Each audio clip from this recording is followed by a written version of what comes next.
Just where did this belly fat come from?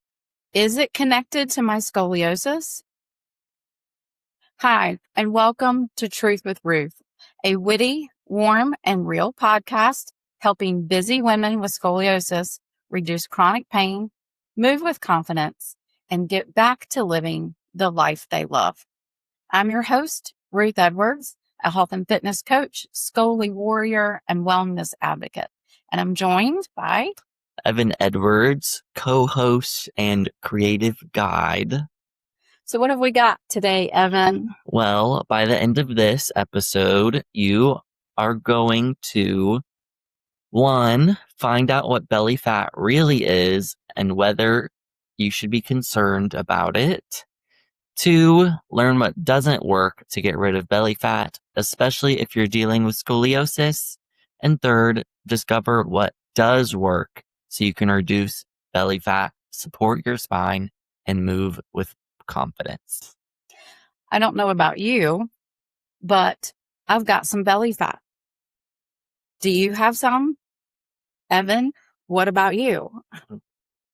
A little tiny bit, I don't know. So not fair. But if you're listening to this podcast, chances are you might have some belly fat, and you may also have scoliosis. And maybe you've noticed something that I've noticed too, that as the years go by, it can feel harder to stay active when your back hurts or something in your body hurts. And when your back hurts, you tend to move less. And when you move less, you lose muscle mass. And somewhere along the way, we have stubborn belly fat.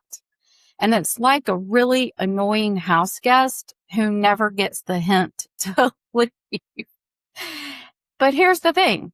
This is not about trying to have a six-pack. It's not about trying to look like an Instagram fitness influencer. It's not trying to look like we're entering a bodybuilding competition. This is about feeling stronger, reducing unnecessary strain on your back, and making everyday life a bit easier. Because the reality is, carrying extra weight around your middle can actually increase the workload on your spine, especially one that's already working a little bit differently because of scoliosis. So what really is belly fat? Good question. Well, when we say belly fat, we're talking about two different things. There's subcutaneous fat, and that's what sits just under your skin, the squishy stuff that you can pinch. And everybody can probably reach down and grab at least a little bit there. Then there's visceral fat, and that surrounds your internal organs. And it's that second type, the visceral, that we're most concerned about because it is linked to several health conditions. So, and it may not depend on your size or your weight. Abdominal fat, especially visceral, you may not always know you have it. So there's such a thing as skinny fat. Have you ever heard that? So anyway, visceral, that's what we're really talking about here. But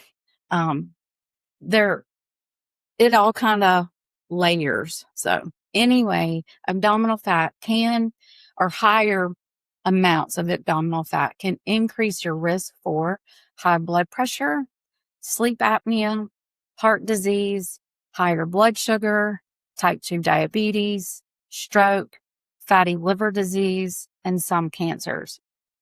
Now, to be clear, scoliosis does not cause belly fat, but chronic pain can make staying active or doing the things you really want to do more difficult. And then that can contribute to gaining more belly fat over time because it can compound. So when should we be concerned about our belly fat? Good question. So first thing to do is measure. So you can do this yourself. You don't have to go to the doctor to do this. You can grab a measuring tape, the soft kind, and wrap it around the narrowest part of your waist. Stand normally. You're not going to suck it in or push it out. Just stand normal. And for women in particular, a waist circumference, so that measurement all the way around, of 35 inches or more is associated with a higher risk of many of those health conditions I just listed. Now, that's one simple measurement that tells us quite a bit about a person's health, and it tells us a lot more than the number on the scale. And so when you do that measurement, you do make sure your tape is flat.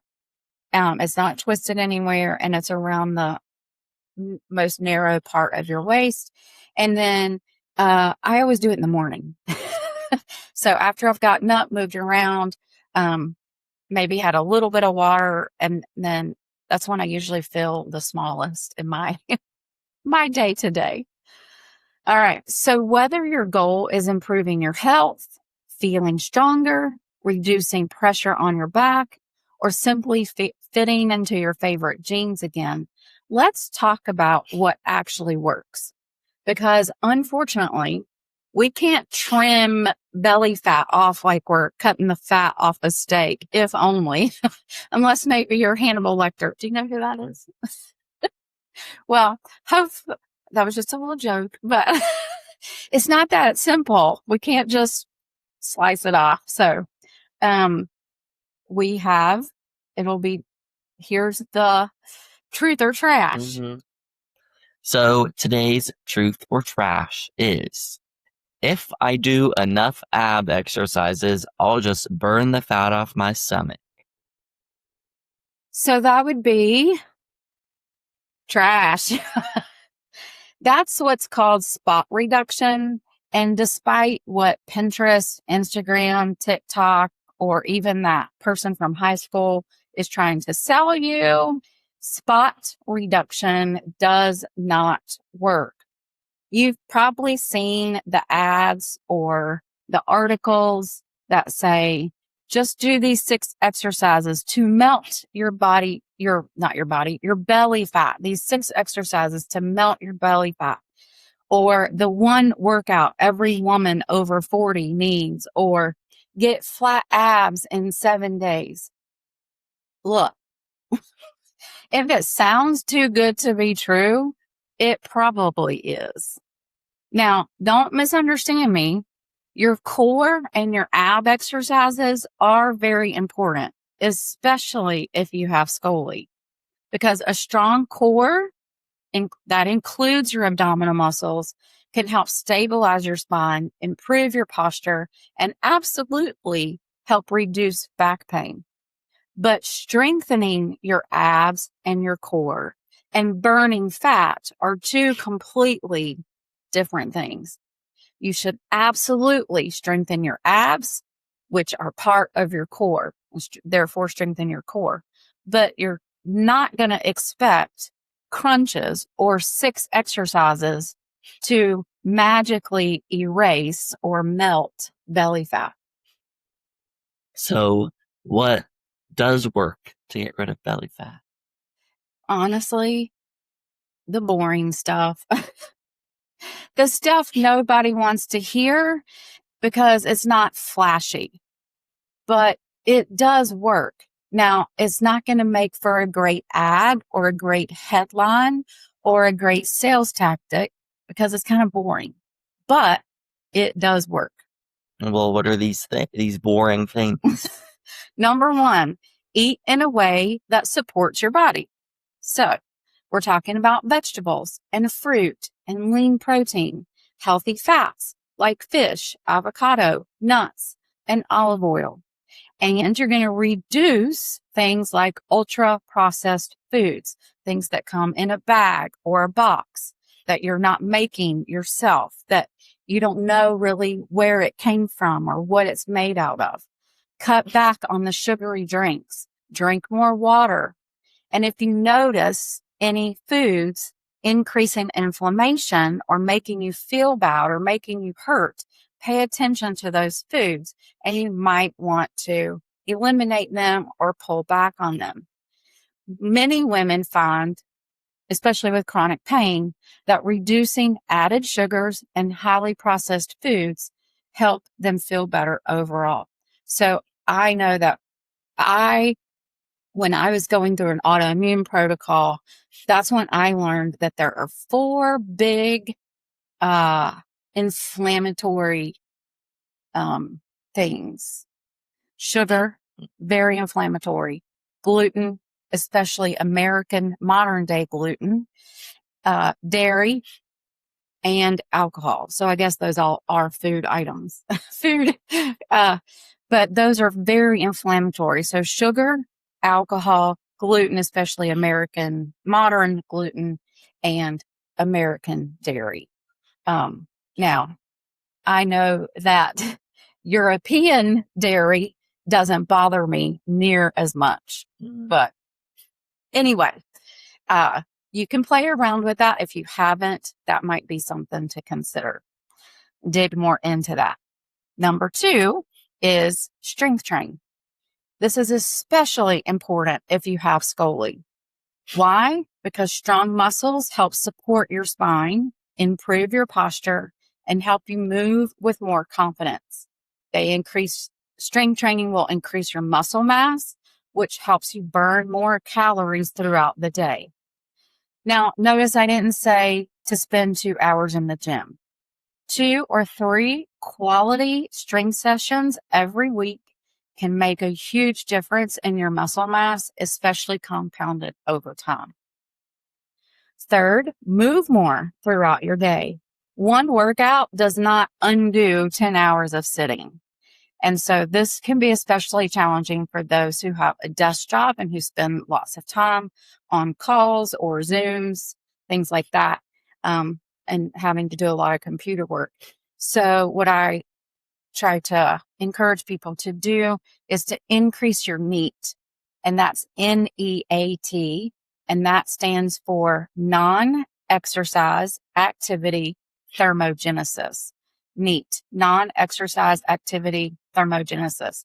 It's just a fancy word or acronym for move your butt around more. Move your buns.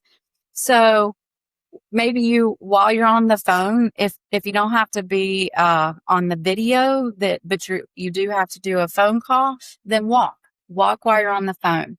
Take the stairs instead of the elevator. Park a little further away at the grocery store or even at the gym.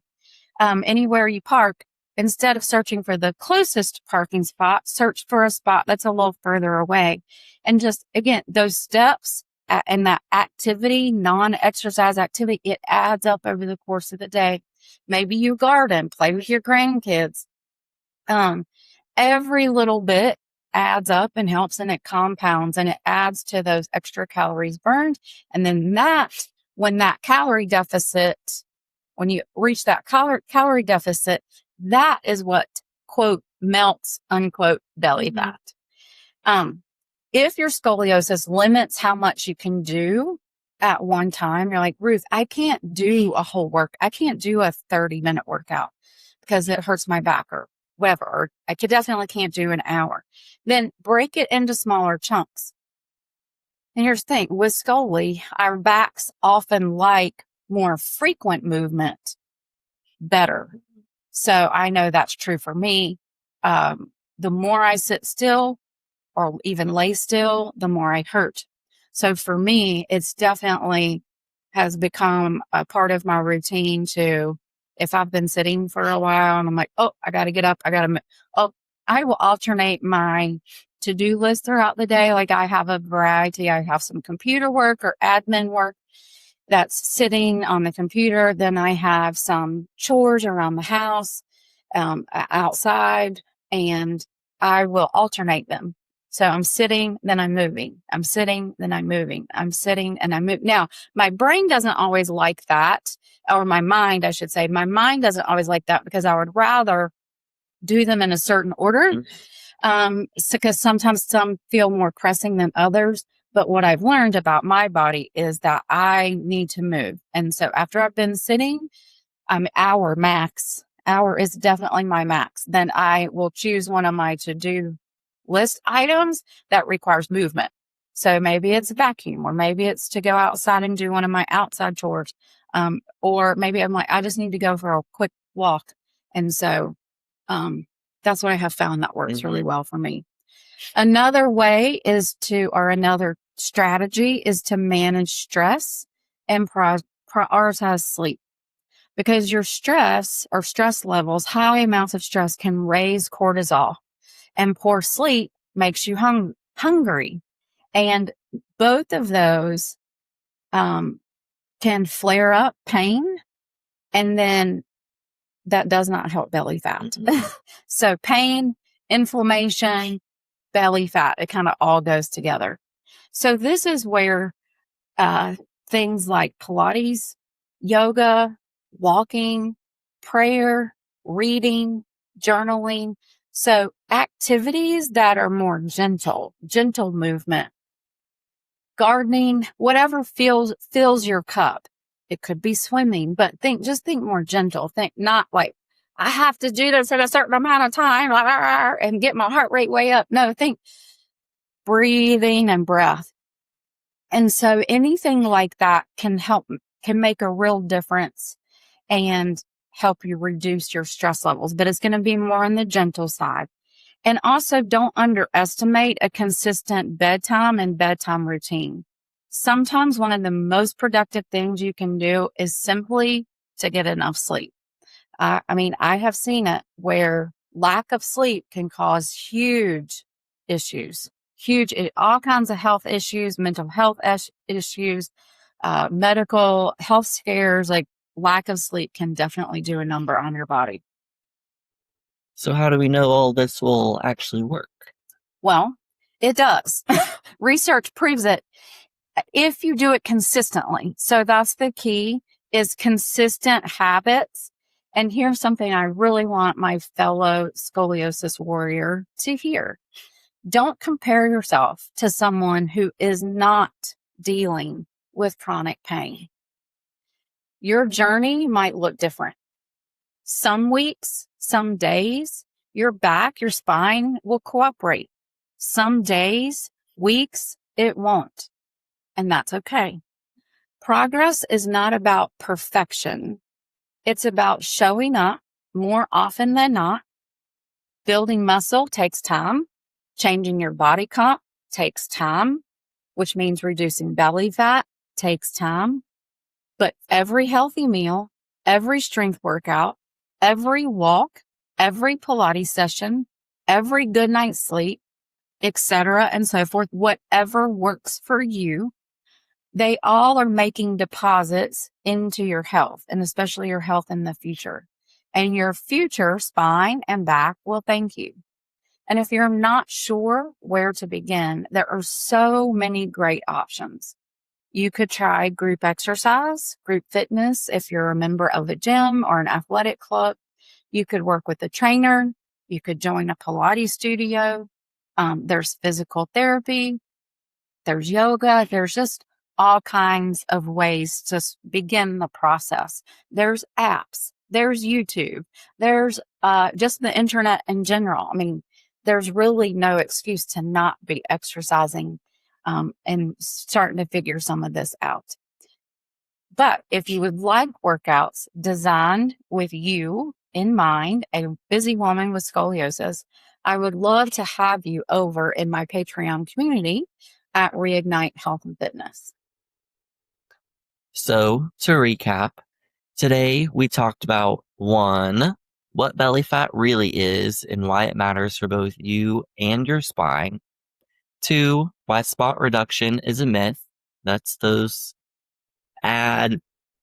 workouts for your abs. 6 exercises that melt belly fat, or do this and you'll have a flat belly in 7 days, that kind of stuff. Yep. So even though a strong core is incredibly important for women with scoliosis, those spot reductions are a myth. Yes. And 3rd, the simple habits that actually reduce belly fat are eating well, strength training, moving more, managing stress, and sleeping well. So you see, there's no magic detox tea, no waist trainer, no 7-minute miracle workout that will melt your belly fat in 7 days. It's just simple habits that help you build a stronger body and a happier back over time. I hope today's episode reminded you that reducing belly fat isn't just about how you look. It's about how you move, how you feel, and how well your body supports you for years to come.